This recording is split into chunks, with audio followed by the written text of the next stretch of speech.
You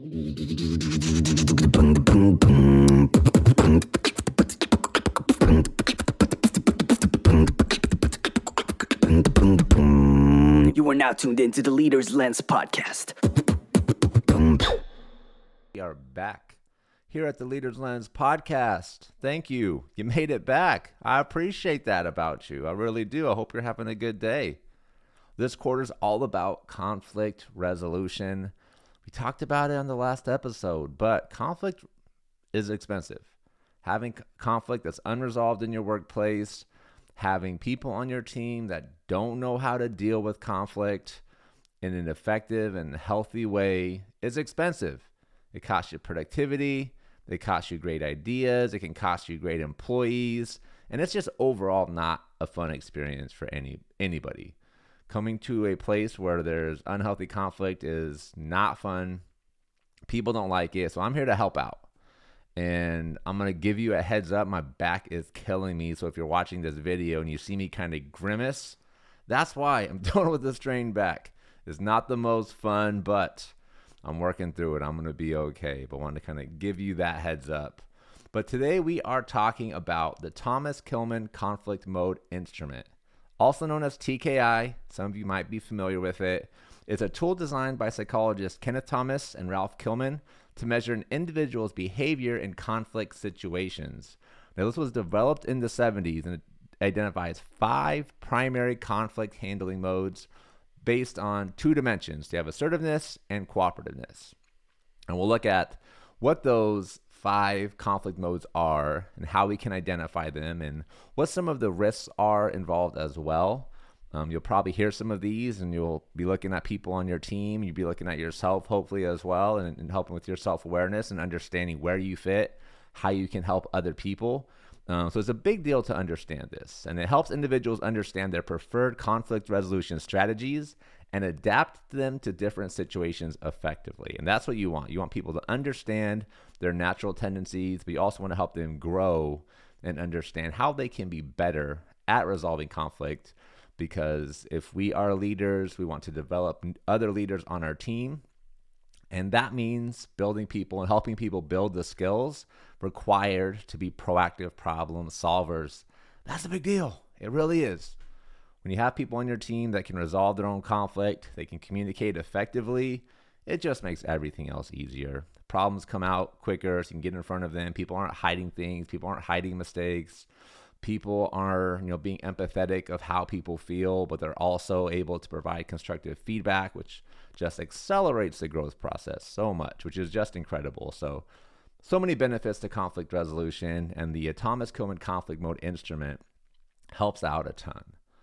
So the 5 preferred methods of dealing with conflict. Let's look at each of them. So first we have competing, collaborating, compromising, avoiding, and accommodating. Now, this tool allows individuals and teams to reflect on their conflict resolution strategies and develop a more constructive and adaptive approach. So let's look at each of these. So first, let's start with competing. This is high assertiveness, low cooperativeness. It's power-oriented, where people want to seek to satisfy their own interests, even at the expense of others. Now, if you're a highly motivated person, if you're career-focused, you're thinking of that next opportunity for yourself, or you have people on yourself who you know are just extremely ambitious, extremely driven, a lot of times they're going to fit into this mold. They're really thinking through, how do I accomplish my goals? How do I make sure I get myself in that room where the decisions are being made? And a lot of times this can come at the expense of other people. And even though this one person might find success with this approach, they might, recruit allies to help them out as well. But overall, it creates a challenging environment because it's always a win-lose situation. So even though they're coming out, they're feeling victorious at the end of it, somebody else is feeling like they lost. And if you're a team, that's not what you want. You want to make sure everybody's looking for win-win solutions. So the competing conflict mode, it has some drawbacks. Another one we have is avoiding. This is low assertiveness and low cooperativeness. It involves just not addressing the conflict at all, ignoring it, maybe postponing that difficult conversation. And honestly, in my opinion, this is the worst one. This is where you get a lot of passive aggressiveness. You get a lot of people that don't want to talk about things, don't want to work through them. And a lot of times it's probably because they just don't see the value in it. Like they just don't care enough to resolve these problems. They're at work for 8 hours, and they're going to go home and not think about it. But the result is that for those 8 hours, they're not able to be as effective because there's this conflict that's not being addressed. So your team or your business is struggling because you have people that are not able or not willing to have conversations that need to happen in order for the team to really thrive and be at their best. So avoiding, you think of quiet quitting, you think of just disengagement, like this where this camp's going to fit in. They don't care enough to bring things up. Then we have accommodating. So low assertiveness, high cooperativeness. This is where we put somebody else's needs above our own. This might be safety concerns. There might be just some type of concerns that you have, but you're putting those aside to let somebody else come through.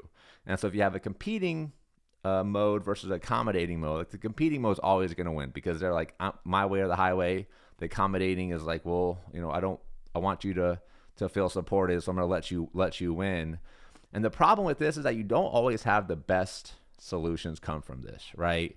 The accommodating person with the accommodating conflict mode, they might have a great idea, but they are concerned about bringing it to the table because they're worried about how people feel, or they're more focused on letting somebody else get a win as opposed to thinking through how do we create a win-win situation where I don't have to keep taking an L. Because eventually that person is probably going to get sick of it. They're going to get burnt out. They're going to be done. They're going to want to go somewhere where they feel valued. And if this is a valuable teammate, you want to make sure you're able to coach them through how to look out for their own interests and not always put their interests aside, right? We want great team players. We want people to have a selfless mentality at times, but we also want to make sure people know like it's okay to stand up for yourself. You are important as well.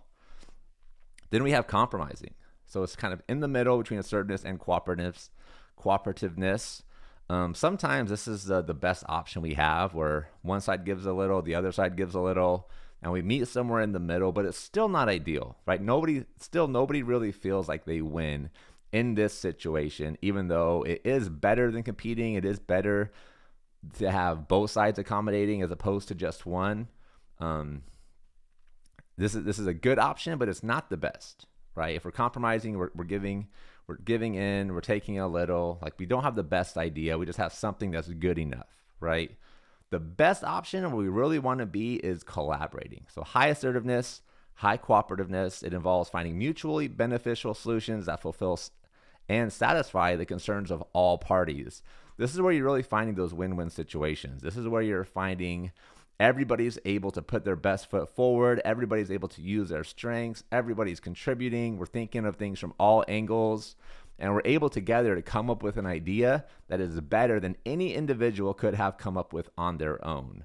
This is the ideal space that you want your team to be in, is in that collaborating mode. So how do we get there? So I have a friend, Sarah, that stepped into a new role as a leader. There was just a lot going on with this team. Trust had been broken with the previous leaders.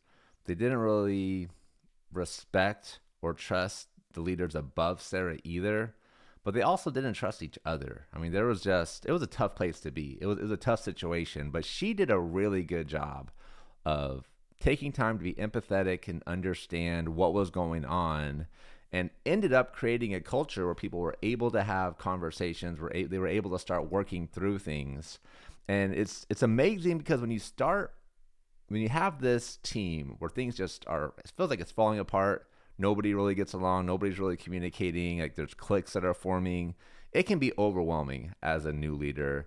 And there are probably times where you ask yourself, like, what did I sign up for? What did I get myself into? Can I go back to what I did before? Like, some of you have probably been in this sort of a situation. But the amazing thing about helping your team communicate with each other is that it feels like you're making no progress at all, like things aren't happening, and then all of a sudden, like people just start working together, things start happening, problems start getting solved proactively. And I think Sarah has a really good roadmap of how she incorporated the TKI model in allowing her team to understand how to better communicate. And a mistake a lot of leaders make that she avoided is you have this problem, like, all right, let's get together and let's have a team meeting or let's do a workshop and let's focus on developing this skill. The problem with conflict and trust issues is that if your team doesn't trust each other, they're probably not going to be communicating super effectively in a group setting at first. You'll have a lot more success first doing the hand-to-hand combat.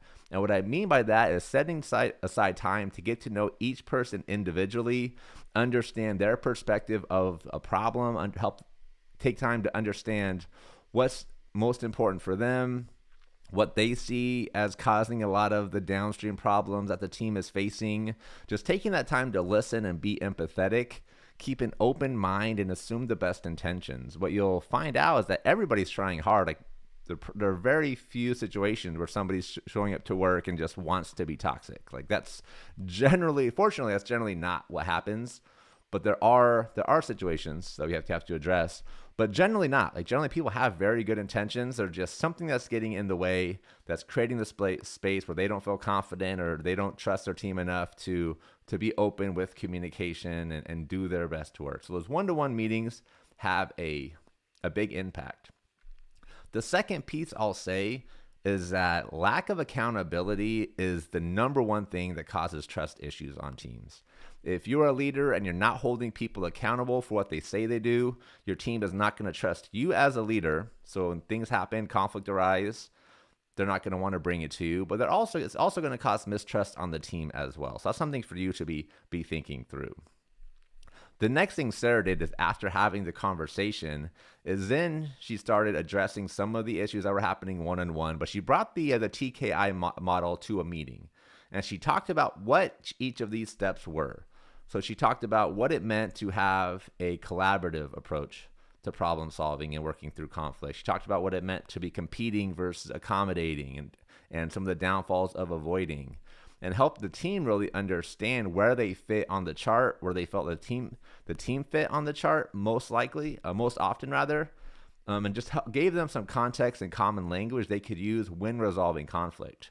Because often if we are competing or we are accommodating, like, we're not thinking through what our conflict resolution style is.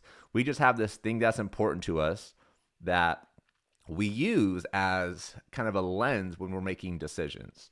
So by having this context and helping people understand there are different ways to approach conflict resolution, they were able to be more intentional in how they did it moving forward. They had this common vocabulary, but it also increased their awareness on what their actions were and some of the potential downfalls of their actions as well.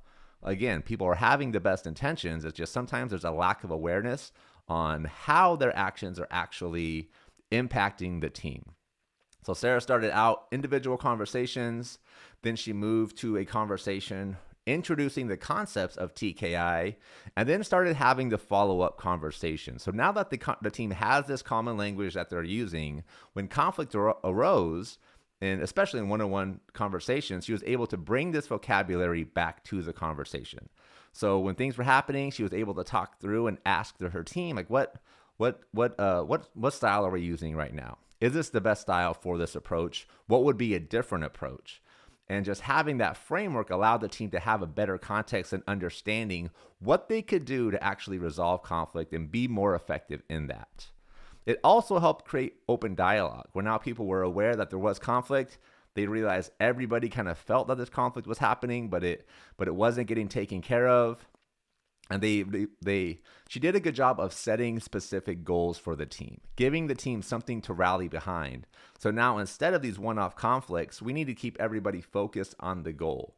Things that are getting in the way of the goal, that's when we need to have conversations with the team and rally around what can we do to keep moving forward, because we all are aligned that this is most important to us. We just need to figure out how can we get there.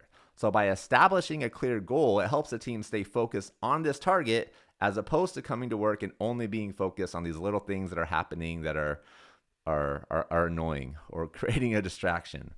So giving them the target was another big piece that Sarah did well in helping resolve conflict and creating a place where people were able to be collaborative. Something else that I love that she did, I want to call out, is develop realistic and relevant conflict scenarios tailored to the team's work context. So as a follow-up activity, what she would actually do is she would create different scenarios and give the team a chance to discuss what should we do when this happens. These scenarios were definitely close to the things they were experienced, but not exactly. They were hypothetical situations, but it gave the team a chance to rally around the concept and the idea as opposed to pointing fingers. So these conversations weren't about who's doing what wrong. It's about, hey, this thing happens on the team. If this happened on our team, what should we do to approach this? So the team was now bought in and invested in creating and collaborating, right? Right now they're collaborating in this workshop, but they're collaborating, creating a framework for when conflict comes up. So in one of the follow-up workshops that she did, they actually left with a roadmap of, here's what we'll do when conflict happens on our team. Everybody was bought into it because they helped create it. She had already taken the steps individually to have the conversations. She was addressing some of the issues that were brought up, so she was developing trust there. And now she's working to help the team collaborate, where she's seeing trust happen within the team. So starting with individual conversations, getting to know people, being empathetic, following up, doing what she says she'll do. So now she's developing trust with the team, but then taking the next step and helping the team develop trust within each other, within themselves. By introducing this framework, this context, so there's a common language that she was able to introduce, having follow-up one-on-one conversations again with the team to answer their questions and see where they felt they were at with the different conflict styles. And then follow-up activities where now they're actually workshopping and they're working through how to collaborate in dealing with conflict effectively. Incredible roadmap by Sarah. I hope you'll follow it. And every week, Leaders Lens. If you're not subscribed, subscribe. If you enjoy this, if you're getting value out of this podcast, I would love for you to share it with a friend. Leave a 5-star review. I need more reviews. I don't have a ton on Spotify or Apple. Helps out a ton if you take the time to leave a 5-star review and share it with a friend. It's a big deal. And if there are topics you want me to be writing about or you want me to talk about on the podcast, shoot me an email, jacob@workweek.com. I appreciate you so much. This is so much fun. Enjoy your